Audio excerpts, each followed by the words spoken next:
Bienvenidos a Confesiones de Infiel. Empecemos con la historia de hoy.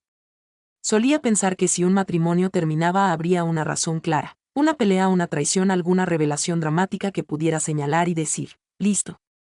Ahí fue cuando todo cambió. Pero con Julia no fue así.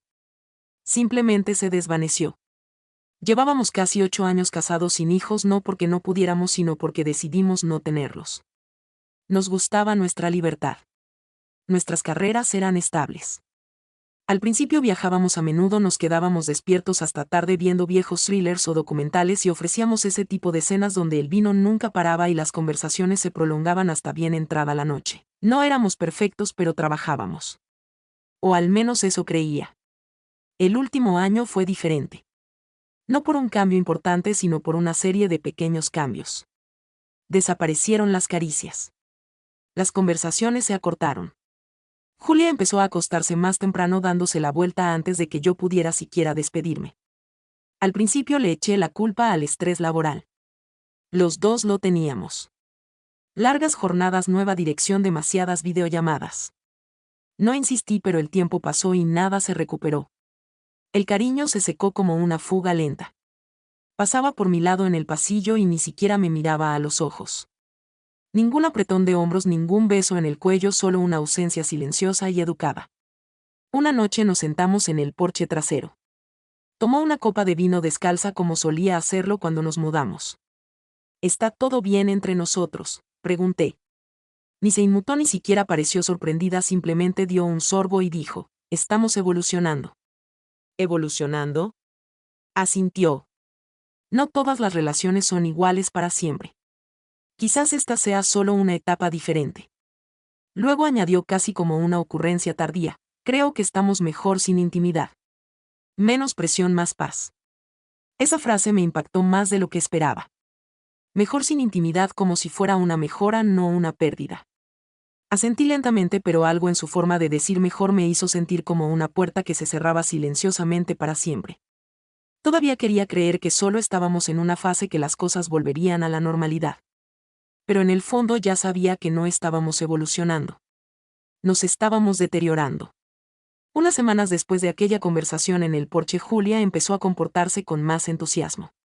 No conmigo exactamente, pero en general sonreía más fuerte y ponía música alegre mientras se preparaba por las mañanas. Debería haberme sentido aliviada. En cambio me sentí marginada. Se compró ropa nueva, elegante, más ajustada de lo habitual, empezó a maquillarse de nuevo incluso para los recados más sencillos. Antes se quejaba de madrugar, pero ahora se levantaba antes del amanecer 3 días a la semana para ir a clases de spinning en un gimnasio al otro lado de la ciudad. Probar algo nuevo, decía cuando le pregunté. La apoyé. Por supuesto. ¿Quién no quiere que su pareja se sienta bien consigo misma? Pero era más que eso. No era solo que estuviera cambiando. Era que lo hacía como si yo ya no formara parte de la ecuación. Sus hábitos con el teléfono también cambiaron. Empezó a cerrarlo con llave, no casualmente sino con urgencia. Solía dejarlo por casa con la pantalla encendida sin ninguna preocupación. Ahora siempre estaba boca abajo, siempre en silencio. Una noche nos cruzamos en el pasillo. Extendí la mano para colocarle un mechón suelto de pelo detrás de la oreja, algo que había hecho cientos de veces. Se estremeció. No fue grave ni dramático. Simplemente se apartó. Lo siento, dijo rápidamente. No te había visto. No dije nada. Solo asentí y me hice a un lado, pero algo dentro de mí se erizó. Esa noche llegó tarde a casa. Dijo que su equipo se había quedado después del trabajo para preparar una presentación para un cliente. Dejó caer su bolso en el pasillo y se fue directa a la ducha. Lo recogí para moverlo. Lo sentía más pesado de lo habitual. Abrí el bolsillo delantero para sacar su portátil antes de que se doblara el lomo. Pero no era su portátil. Era un elegante MacBook plateado que nunca había visto. Cuando le pregunté por él a la mañana siguiente, ni siquiera pestañeó. El trabajo me dio uno nuevo. Temporal, algún problema de software con la configuración anterior. Sonrió y me besó en la mejilla. Eres linda cuando te preocupas. Le devolví la sonrisa, pero no estaba preocupada. Estaba despertando. Después de esa mañana dejé de hacer preguntas en voz alta. No me interesaba otra excusa vaga. Necesitaba claridad, no consuelo. Así que hice lo que siempre he hecho cuando algo no me cuadra. Me quedé en silencio y empecé a observar. Julia seguía actuando con normalidad, quizás demasiado normal. Mantenía nuestras rutinas, compartíamos comida para llevar los viernes, noche de cine los domingos, pero la calidez se había esfumado. Nos habíamos convertido en excelentes compañeras de piso, nada más. Una noche, mientras ella se duchaba, revisé nuestra red doméstica. Había configurado el router yo misma y tenía acceso de administrador. Había 3 dispositivos conectados: su teléfono, su portátil del trabajo y la MacBook que no reconocí. Sin etiqueta, solo la MacBook Pro. La miré fijamente durante un minuto entero antes de contactar con Lucas. Lucas y yo nos conocimos en primer año de universidad. Ahora se gana la vida construyendo herramientas de análisis forense digital. Un tipo tranquilo, bueno con el código. No tuve que decir mucho. Oyó mi voz y me dijo: dime qué tienes. 2 días después me encontré con él en una cafetería. Le di la dirección MAC que saqué de la red y le dije que necesitaba saber a qué se accedía en nuestra Wi-Fi. No le dije por qué. No me preguntó. A la noche siguiente me envió un archivo con registros de metadatos, marcas de tiempo y URLs en caché. Lo abrí después de que Julia se acostara. Era principalmente tráfico cifrado de apps de mensajería y unidades en la nube. Nada sorprendente hasta que vi aparecer un nombre en algunos campos de usuario. Dave Reynolds. Ese nombre no era casual. Julia había salido brevemente con Dave años antes que yo. Recordé el nombre de una foto de Facebook que ella desetiquetaba cuando estábamos comprometidos. Dijo que era solo alguien del pasado. Hice clic en más registros, inicio de sesión seguro desde la misma IP que usó Julia, sesiones conectadas al correo electrónico de Dave, archivos compartidos, incluso 2 reuniones de Zoom. Todavía no tenía la imagen completa, pero tenía suficiente para dejar de fingir que no veía el marco. No miré todo, solo lo suficiente para matar el beneficio de la duda. Había capturas de pantalla que Lucas sacó de las vistas previas de la nube, solo texto, nada de imágenes, pero fue suficiente. Julia no solo estaba charlando con Dave. Estaba confiando en él íntimamente. Estar como otro es como ver la vida desde detrás de un cristal. ¿Me entiendes? De maneras que él nunca lo hizo. A veces olvido lo que se siente desear a alguien. El último se sentó en mi cabeza como una piedra fría. Y la peor parte, la fecha. Le escribió 2 días después de nuestra cena de aniversario. La que nos sentamos en silencio en ese restaurante de mariscos demasiado caro mientras ella elogiaba el vino y nada más. No la confronté. No me enfurecí, ni empaqué una maleta, ni salí de casa. En cambio, la imité. Se acabaron las conversaciones nocturnas. Se acabó la sutil mano en su espalda al cruzarnos en el pasillo. Le di lo que claramente quería: un matrimonio sin intimidad. Por un tiempo pareció perfectamente bien. De hecho, parecía más tranquila. Salía antes al trabajo, volvía más tarde, se perfumaba de nuevo, se retocaba los labios antes de salir a las reuniones. La observaba. Tomaba nota de todo. Cada mensaje, cada cita, cada pequeño cambio. No por venganza, ni siquiera por presión por cerrar el capítulo. Porque la mujer con la que había construido una vida no solo estaba distraída o confundida. Se había ido. Reemplazaba por alguien que usaba frases como independencia emocional mientras le escribía direcciones de hotel a otro hombre. Me había convertido en el villano de su nueva narrativa. El marido seguro y aburrido que nunca la veía mientras ella convertía a Dave en una segunda oportunidad para algo apasionante. Y quizá lo fue por un tiempo. Pero cuando conoces a alguien lo suficiente aprendes a reconocer las señales. La forma en que sacó el móvil para escribir en cuanto apagó la alarma. El moretón reciente en el cuello que se cubrió con base de maquillaje después de la clase de spinning. El que ella creía que no había notado. Lo noté. Me fijé en todo. Y ya no me hacía el tonto. Lo irónico es que en cuanto dejé de perseguirla, Julia volvió a fijarse en mí. Al principio fue sutil. Se quedaba un rato más en la cocina, después de cenar se sentaba a mi lado en el sofá en lugar del sillón. Una noche extendió la mano y la puso sobre la mía durante una película. La dejé ahí un segundo, luego me levanté y me serví una copa. Sin comentarios, sin emoción, solo distancia. No me preguntó por qué, ya lo sabía. Unos días después, mientras doblaba la ropa, me miró y dijo: siento que por fin nos estamos hundiendo de nuevo. No levanté la vista. Sí. Asintió. Estás más presente. Casi me río. ¿Presente? Nunca había estado tan ausente emocionalmente en mi vida. Pero le seguí la corriente. Quizás. Ese fin de semana mencionó la idea de un viaje. Solos, como si alquiláramos una cabaña sin teléfono. La miré. La miré de verdad. Por un instante casi pareció sincera. Casi. Pero la sinceridad ya no era suficiente. No después de verla destruirnos fingiendo que no importaba. Lo pensaré, dije. No lo hice. En cambio me reuní con una abogada, una mujer tranquila y perspicaz llamada Dana, muy recomendada por Duques. Le di todo, los registros, los mensajes, el cronograma. Entendió lo que necesitaba sin muchas explicaciones. Sin drama, solo una salida limpia. También llamé a una inmobiliaria y programé una tasación de la casa. La habíamos comprado juntos. La venderíamos por separado. No iba a dejarme arrastrar por negociaciones interminables ni juegos emocionales. Julia había elegido su salida hacía meses. Ahora solo la estaba haciendo oficial. El cambio estaba ocurriendo y ella ni siquiera se daba cuenta. Todavía pensaba que yo era el que esperaba orbitando su atracción gravitatoria.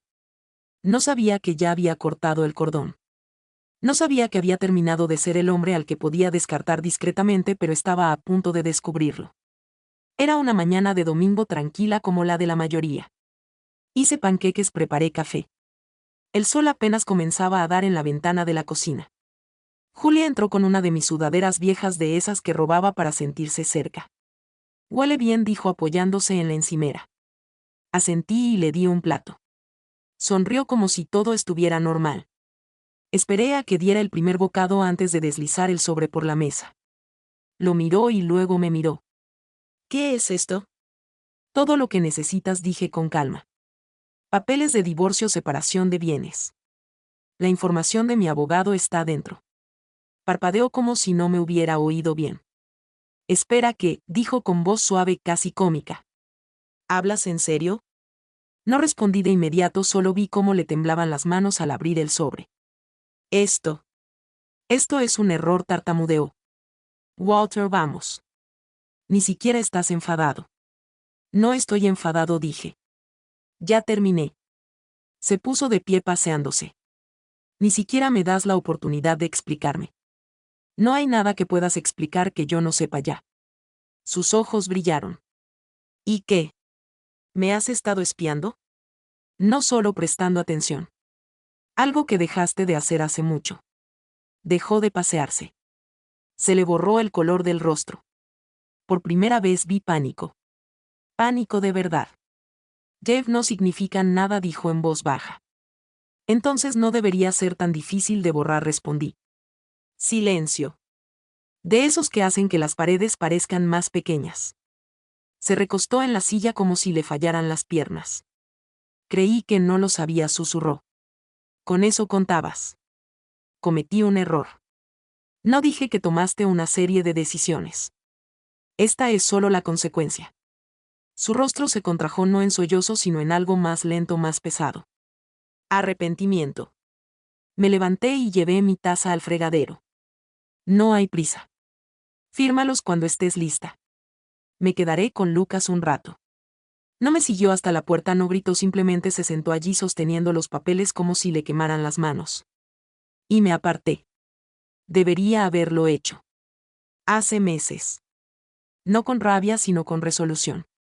Julia no firmó los papeles esa semana. Tampoco llamó. No me sorprendió. Siempre se le había dado bien evitar la incomodidad. Había construido toda una aventura en torno a no tener que sentirse culpable, simplemente trasladando la culpa a algo espiritual progresista. Estábamos evolucionando, ¿recuerdas? Pero ahora el guión había cambiado y no le quedaban palabras. Me quedé en casa de Lucas unas semanas. Apartamento limpio, tranquilo. Empecé a dormir mejor. No solo más tiempo, sino mejor. Un sueño profundo y completo. Como si mi cuerpo finalmente entendiera que ya no tenía que prepararse.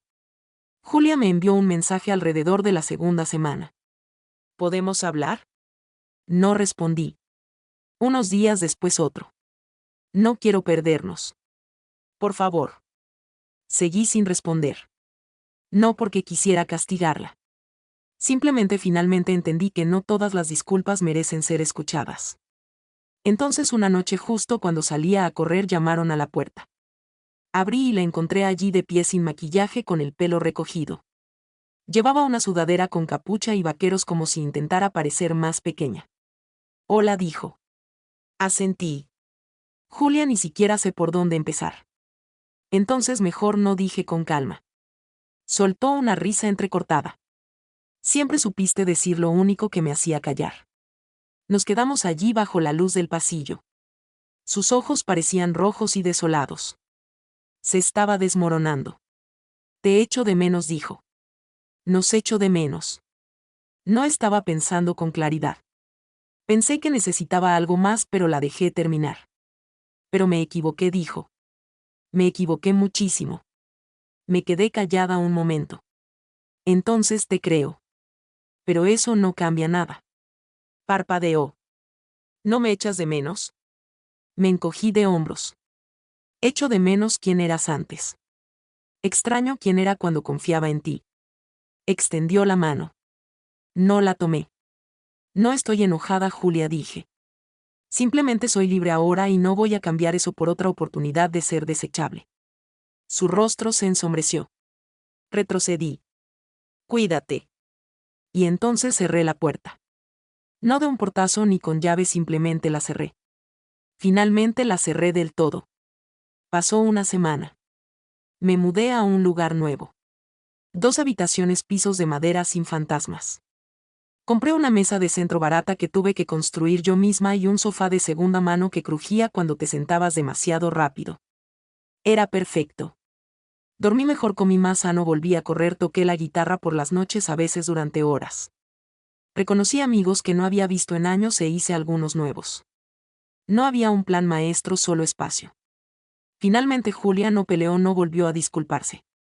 Simplemente se desvaneció en el fondo de la misma manera que había estado desvaneciéndose durante meses antes de que yo me fuera. La casa se vendió. Rápido. Papeleo limpio, reparto justo. Dana se encargó de eso. Sin idas y venidas, sin dramas. Julia firmó los documentos finales en una notaría del centro. Recibí la confirmación por correo electrónico un viernes por la tarde. Solo una firma escaneada y un número de caso cerrado. Lucas y yo compartimos una botella de whisky esa noche. No hablamos mucho. No hacía falta. Más tarde, al volver a casa, vi su nombre en la pantalla de mi teléfono por última vez. Su mensaje era breve y sencillo. Te extraño. Lo borré. No porque la odiara, sino porque finalmente entendí algo que ella nunca entendía. Extrañar a alguien no es lo mismo que amarlo.